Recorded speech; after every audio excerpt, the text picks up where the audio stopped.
د قریشي او امرالله صالح ترمنځ څه روان دي؟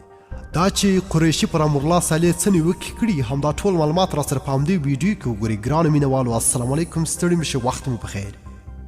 قریشي امرالله صالح سوله تخریبوي، د بندیانو تبادله باید ژر پیل شي.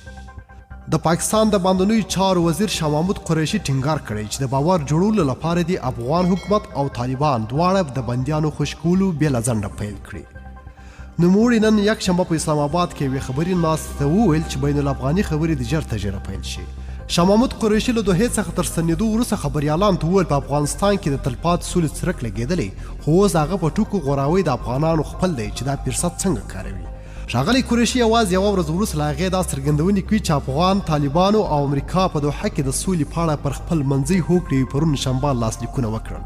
ښاغلی قریشي د یکشنبې خبري ناستې کې د دغه تړون د لاسلیک په اړه زیاته کړې چې د اور کم په موده کې طالبانو دا وښوده چې دوی پر خپلو وسلوالو کنټرول لري او خپلو ژمنو باندې عمل کوي.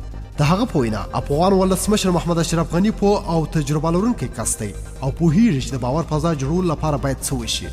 د پاکستان د باندنیو چارو وزیر شاه محمود قریشي وایي خپله امریکایي سیال مایک پمپیو ته یې ویلي چې په افغانستان کې روان سیاسي بحران باید د سولې پر بهیر ناوړه اغېز ونه کړي.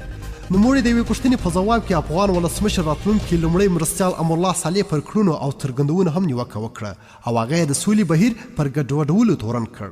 خو قریشي داسې مهال د طالبانو په استازیتوب څرګندونې کوي چې څو ورځې وړاندې یې وویل چې طالبانو او امریکا یې سره جوړ کړل او نور په افغان سولې کې د پاکستان نقش ختم شوی دی. ډېره مننه چې ویډیو مو راسره تر پایه وکتل.